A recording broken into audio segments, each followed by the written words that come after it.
Alright, hello everyone. So I've made this video about 3 times at this point. First time I tried, they posted this hotfix to buff Sinclair, and then immediately after I finished the second one, what happened was that they decided that, hey, that's not enough. Let's let Kim Ji-hoon himself apologize, and then we will give him an insane buff. So before I continue this video, I'll just talk about what made me have to remake this video so many times. Right, so the first adjustment was that because they tested with the SP healing team of, for example, Yi Sang, Grippy, and Hong Lu. I'm guessing, I don't know what the actual team they used was, but these three are very good support passives that heal SP. Apparently, they tested with that, and so they had to balance the whole character around that, so which means that you had to run all three of them. So they balanced around that, and what happened was that this character was now basically forced into these team comps only. And then he was very weak in any team that wasn't focused on SP healing. And so what they did was they buffed him. They made his skill 1 not consume SP. They made his defense skill not consume SP. Really, really good changes. And then furthermore, they also add additional SP generation when you fight creatures or enemies whose level is higher than you. You gain an additional 10. And the 15 is basically doesn't care about the level. So you just gain a lot of SP, right? You don't really care about the details. You just know every time you clash, every time you kill something, you always get a bunch more SP and you no longer lose SP, alright? So that was a great buff, alright? Great buff. Very, very good buff. And then they were like, Kim Ji-hoon, I'm going to apologize because I forgot to give enough time for testing, right? So Kim Ji-hoon apologizes for not giving enough time for testing the new character. But then, you know what the buff he gave was?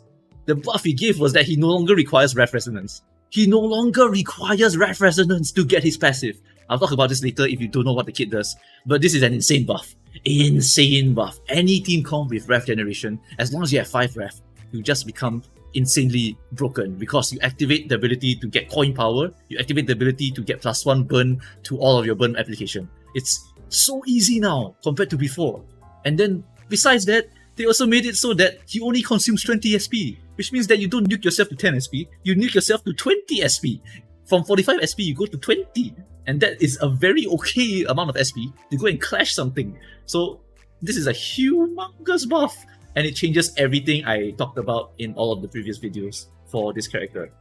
So yeah, if you're wondering whether this character is really good, yeah, he's really good. Especially when they're going to implement that buff. By the way, that buff is not implemented yet, so the character will feel a little bit wonky right now. But once those buffs are in, that character is going to be crazy, a must-have for burn, and can run in any other non-burn comps. Like any other, honestly. It's really, really strong ID.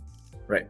So now I want to talk about the egos of the banner, and then I'll talk a little bit more about Phillip when I get to him, just in case you don't understand what the kid still does. Right, so let's talk about Wingbeat. Wingbeat, in my opinion, is a funny ego. This ego is the first one of its kind to have 2 coins, so that's very poor, right? But if you look at the number that you will roll, it's 7 plus 7, which is 14, plus 3. That's going to be a 17. 17 is a 2-star ID with conditionals met. So this is not a great amount for an ego to have. The payoff of having such a weird number and 2 coins is that your second coin will now reuse this coin 5 times per skill. But every time you hit the hit, you will lose 1 to 2 SP. And this part here means that if you like Ting Tang, you will like this ego. Why? Because you are gambling for a high roll. Right, so let's talk about how this works. 45 SP, that's usually the SP that you want to stay at, right? So 45 SP, let's say you use this ego, minus 25, now you have 20 SP. 20 SP, what are the odds of you hitting the hits? Not that great, but still okay. So alright, you hit the hits, nice job, you lose SP. Then you reuse this coin. And then let's do all of this stuff here, healing yourself, apply Gluttony Fragility, awesome, I love that. And then inflict a random amount of bleed potency. Lovely, love it.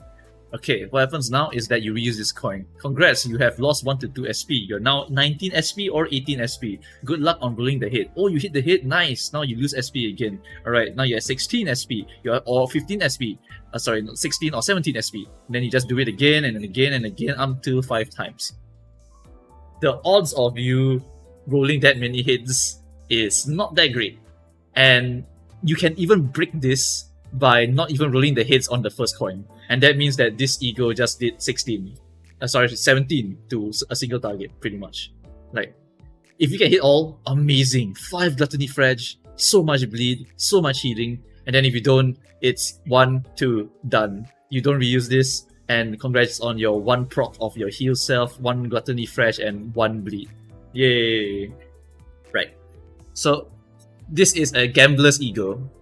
There's only one case where I would consider this ego to be extremely good, and that is if you were to get the ego gift called Faith, which is a bandana in the ego gift shop. Sometimes you can find it, sometimes you can pick it up. This ego gift is very, very good for this, because what happens is that after you lose 25 sanity, Faith will restore 25 sanity back to you. It will reset you to 45 SP, allowing you to use your 45 SP to go and roll these hits as many times as you want. It's very likely that you will hit most of the hits, up to 4 times, maybe even 5 times if you're lucky, right? So in that situation, I think this ego really pops off. But other than that, it's basically impossible because you're not gaining SP while you are using this second coin reuse part here. So there really is no point to ever using this ego outside of Mirror Dungeon. Yep, because the other part of the effect of this ego is that you need to heal yourself. And this second coin part here also heals yourself. Why do you want to heal yourself? Is because excess healing to Ishmael will go to an ally with the least HP. On hit, you heal 20%, and every time you reuse the coin, you will heal yourself again. So if you can hit all of it, right, you can get a massive amount of healing to a single target. Really, really good. But if you never do it, then it is literally just a 20% heal to one ally. Or 28% heal if you low roll, you get the picture, 32% if you high roll, pretty much. Yeah.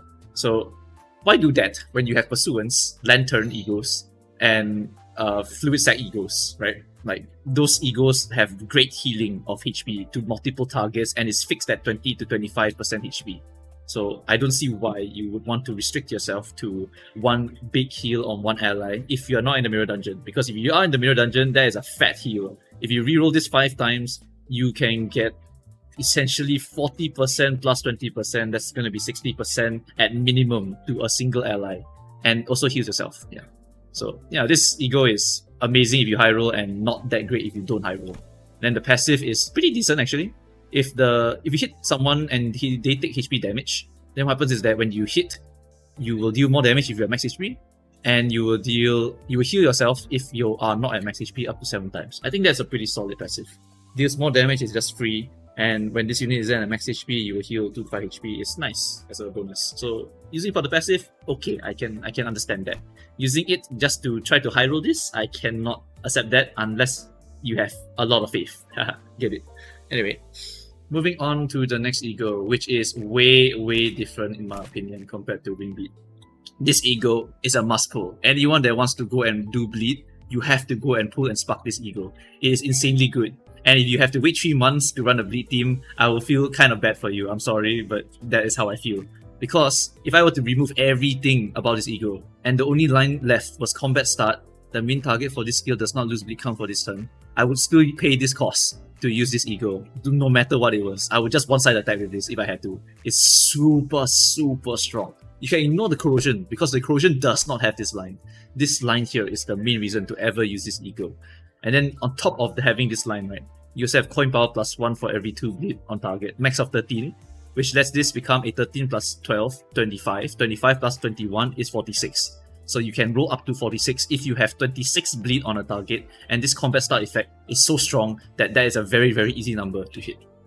So this ego, right, this combat start effect, why is it so strong?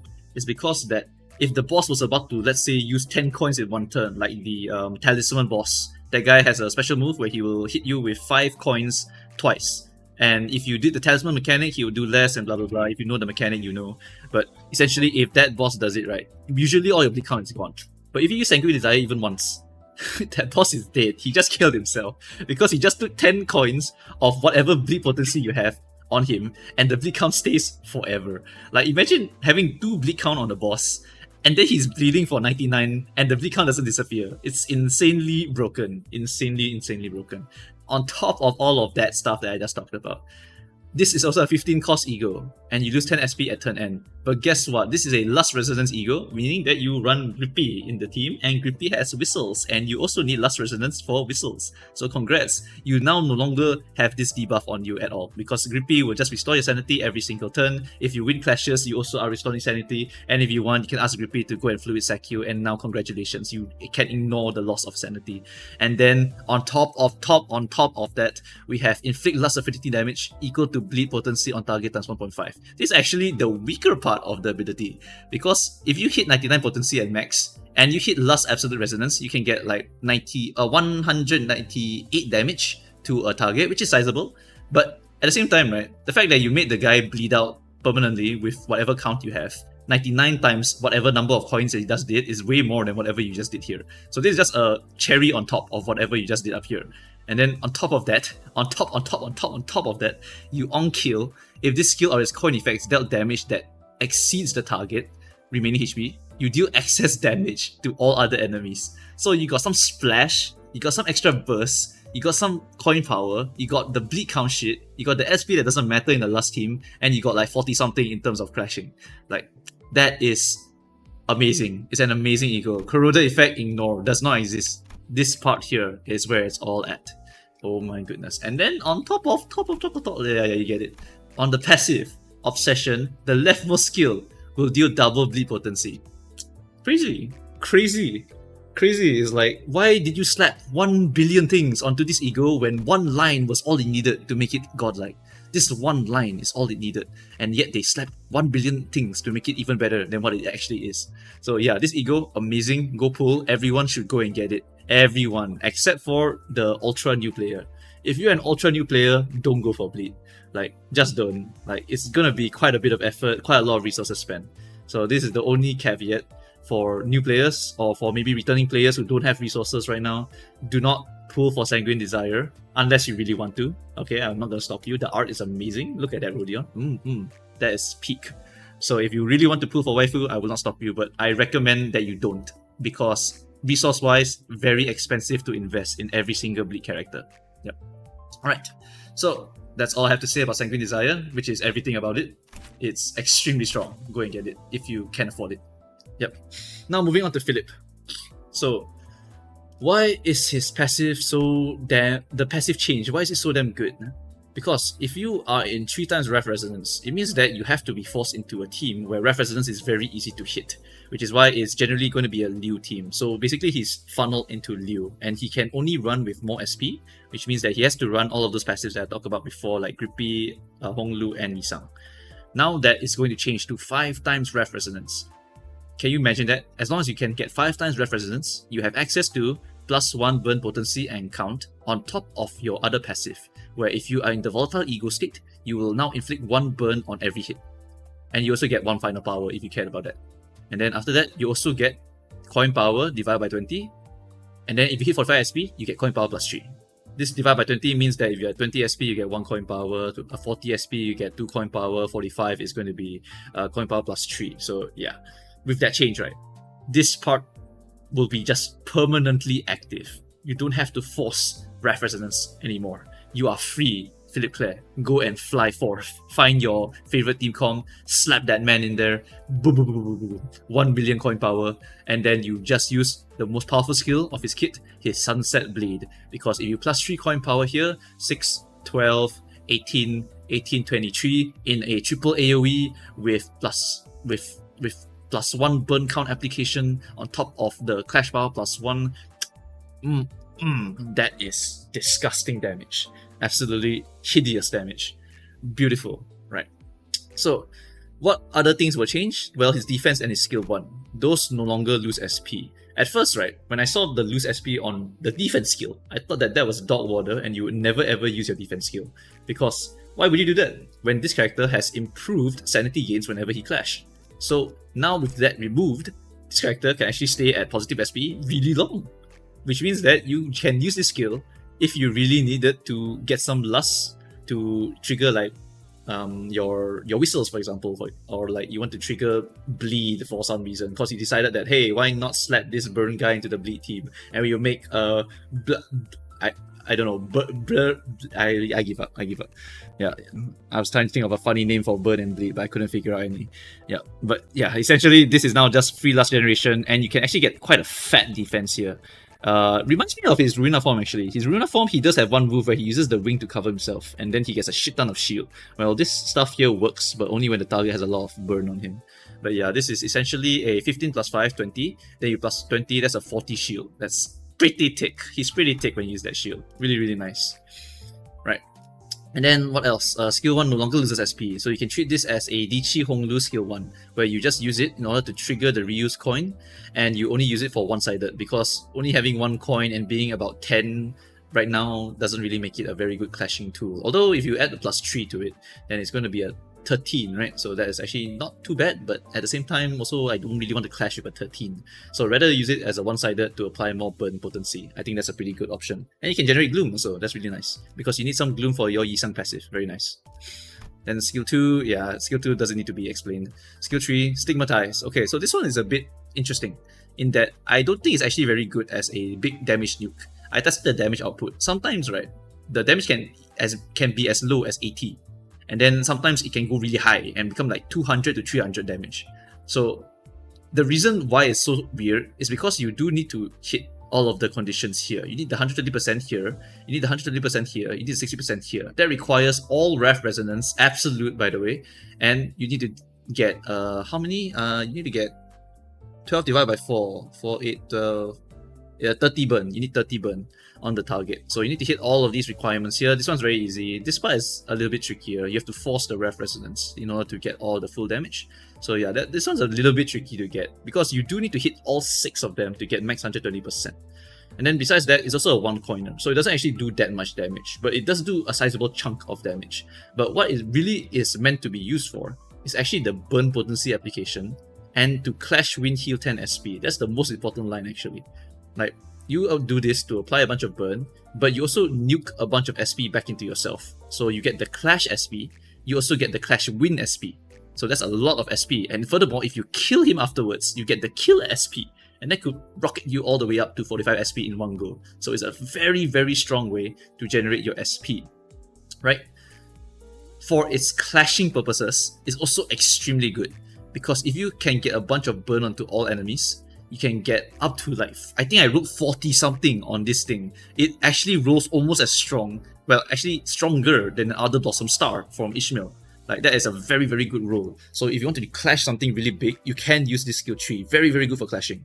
But damage output wise, do not expect it to roll anything like a Rip Space or a Dither, because it will depend on the affinity and it's also locked to a single coin. But yeah, this skill is very, very strong in that besides all of that damage you deal, you also get burn spread, burn count spread, and inflict 10 burn to a target. Remember, your passive haven't applied yet, so you +1 this also, you +1 this also, you +1 this also. So you can get a lot of burn stuff added on top of whatever you're doing. So this character here, generally this skill tree, I would use it for burn, for clashing, for SP healing, and only really those 3 options. For damage, it's really a secondary thing. If you want to do damage, sure, but it's not honestly not going to go that high.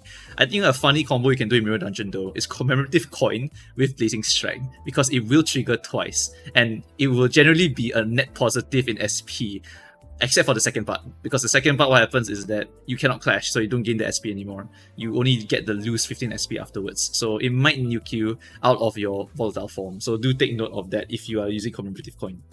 Yep. Right, so with that, I have nothing else to say. This character is insanely strong. Once they add 5 times Wrath Own, this character is going to fly free into any team comp you want. You want to use him as a solo runner? Sure. Your defense is actually so big it might actually work out. And your passive is now permanently active if you can just trigger your Wrath 5 times. If you go Mirror Dungeon, that should be very easy. If you go into any other boss content, well, you're gonna have to spend some turns building up the Wrath. But yeah, this character is super, super strong. As for the comparison between him, Sinclair, and Linclair, I want to say that this character specializes in AoE. He is an AoE character who uses burn for single target damage. He will need to be run in a burn team to compensate for his loss of single target damage. He will definitely never outdamage a Linclair or a Sinclair when they are just trying to wombo someone, like one person, right? But if it's womboing an enemy with multiple body parts or womboing a bunch of enemies on the field, then this triple AoE part here, just like Regret Faust, just like Spice Bush Yisang, just like Maid Ryoshu, all three of them have AoE on their skill 2 or skill 3 or whatever, and yeah, that's the reason why they are so damn good at doing damage when you can hit multiple things. So when you go into AoE content and you bring this character, you will generally do better than bringing your Clair or your Sinclair. But if you fight a single target, you will have to compensate by doing less damage yourself, but your burn will carry the rest of the way. So yeah, this character, in my opinion, must pull. With that new change being Wrath Resonance, I think that actually every player can make use of this character, because all you need for him to actually be good is to hit maximum SP, and the only things you need, the most important things for that to like hit, is actually Honglu plus Yisang. Like if you have these two passives, you're regenerating 16 SP every single turn, and I think that is very strong already. And if you're able to somehow get Grippy, who is available for all new players, because she's a Season 1 character, so she's now obtainable anytime, you will be able to actually enhance the SP gain. 15 SP if you hit Last Resonance, SP gain here, SP gain here, as long as you own the resource. Own Gloom, very easy to generate, and own Sloth, which you will need to build around. You need some other characters to build Sloth for you, so that Phillip will be able to get more AoE. So yeah, I think he's going to be a very versatile character. Do take note that the change is not now, alright? So you're going to have to wait until they slowly push out the change. So for now, this character is still locked into a Wrath Resonance team, so you will have to use your Use Association for now. You have to lock him in there. He cannot escape yet. Right, so after all of that, that's pretty much all I have to say about all of those characters. I'm going to talk about some team comps now. This is tentatively the burn team that I tested during those 6 hours of streaming, and I think that this is a very, very strong team comp. Very strong. Your Dawn Office Fixer here is getting funded with SP, SP, SP. You also have another emergency source of SP in your Holiday Otis. Yep, I'm as surprised as you. I actually saw this and I was like, wait a minute. SP regen for the SP guy, Wrath Resonance for the guy that needs Wrath. That's a dub. Like, you definitely run this, right? So yeah, that is a great synergy with this character as well. The downside is that whenever you use Holiday, right, you don't build up bullets with your Lobotomy Otis. So yeah, you are sacrificing her skill tree progression to pump up SP into your Phillip. But with the new changes, I don't think that's going to be a major problem anymore. I think these passives here will be totally enough to fund this guy with enough SP so that he can function. So Otis, generally that Holiday is nice in case of emergencies, but generally not required. Yeah. Right. So why do I not use Faust as a actual unit right now? Is because, you know, I need Wrath Resonance. Once that changes, I can actually slot her in and use Fluid Sac Faust instead, for example. Yep. Right, and then why do I use Lium Assault as one of my main members instead of Gregor? Is because Lium Assault right now has two very powerful egos, Regret Assault, which gives him +2 coin power in exchange for 1 base power. This is always a positive, so you always take this ego. And then we have Kapot, which is a massive 45 coin move that applies 10 burn and inflict 3 burn on 5 random enemies. And there's a bunch of other stuff, but you don't really care about that. Like, you can ignore the rest. Honestly, the 10 burn and this 45 is the reason why I really like it a lot. And if you really want to, you can of course go and get some Pursuance shit if you need some healing. But generally, right, you will not do that. The reason being is that you kind of want the Sloth, right? The Sloth that only he and Gregor generates to go and fund your other egos. Yep, so I really needed that Sloth for some of the other egos, like Holiday Otis, for example, and Kapot Masop. So yeah, I really do need him for that reason. Leo Gregor, on the other hand, does not have any Wrath egos. And even though he's a very good potency applier, I don't really want to deal with his bad clashing. Massault at least has Regret, so his bad clashing can be fixed. But if you don't have Regret Massault, then it's gonna be a bit copium, honestly. You should usually use him as a one-sided attacker if you do not have Regret Massault.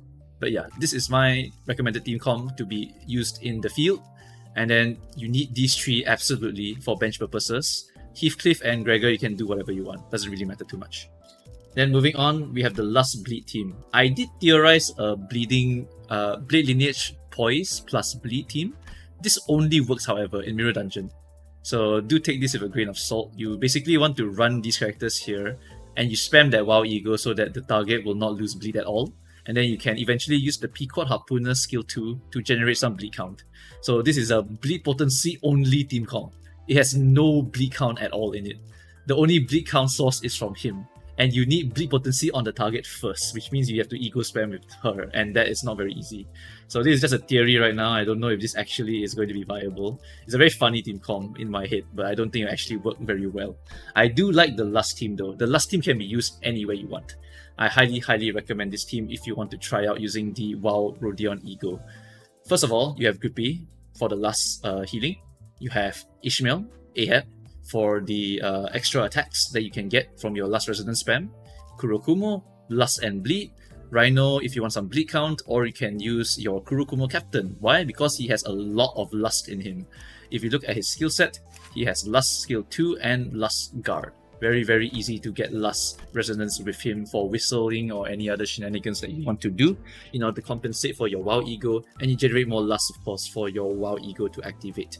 This team comp can generate that WoW Ego really easily. So yeah, this team comp is honestly my ideal, especially since you want to kind of trigger Lust Resonance as much as possible, so you can trigger the extra burst damage on the WoW Ego if you want to use it for extra damage. So yeah, generally all of these characters here are really good options. You can swap in Rhino whenever you want. You can swap in for, let's say, Kurokumo if you wanted to, and it was generally work out fine. Gregor doesn't really provide any other significant element except maybe like Sloth. If you need, wait, do I actually need Sloth? Maybe that's the reason why. Hold on a second. Do I need Sloth for this Ego? No, I don't need. I only need Lust, Wrath, Pride, and Envy. But Pride and Envy I can get from a variety of sources. Envy I can also get from a variety of sources. So Gregor's not very necessary. He just has a very nice debuff. It's a plus coin down and offense level down. So when you're trying to control a boss in Mirror Dungeon, this character actually helps you clash quite well. But then again, you can also just use Rhino Assault, and he's also a very good bleed count applier if you really need the bleed count. But yeah, it's up to you. It's up to you. I think these two are interchangeable, honestly. I found great success with Gregor. I think maybe Rhino Assault will have a little bit more success. I don't know. Up to you guys. You can go and swap in whatever you want. But I really like Hook Office Fixer, Hooklu, Wakashu, this. Pretty much mandatory. Yeah. And then after these two, also I consider mandatory for Bleed. And then these two are the interchangeable ones. But I put Kurokumo because Lust Resonance, very easy to get. Yep. Alright, so that is gonna be it for the team comps. That's all I have right now. I couldn't theory craft any longer. I had other things to do in real life. So yeah, that's gonna be it for this video. Thanks guys for watching, and remember to leave your comments if you have any other recommendations for team comps and whatnot. For the conclusion of this video, I'm just going to say Ishmael, lowest priority, Sanguine Desire Rodion, high priority if you have Bleed. If you have Bleed and you are ready to build for the entire Bleed team, this is your utmost priority. But Phillip Sinclair is amazing once those changes hit. He is beyond amazing. Like, he is insane. He's going to clear. He's basically like the second coming of Maid Ryoshu. Honestly, he's like going to do so much AoE shenanigans. He's probably going to do some solo shenanigans as well. He's so strong. I love him a lot. Really love him a lot. Right. Okay, so that's going to be it for this video. Thanks guys for watching, and I will see you guys next time. Bye bye.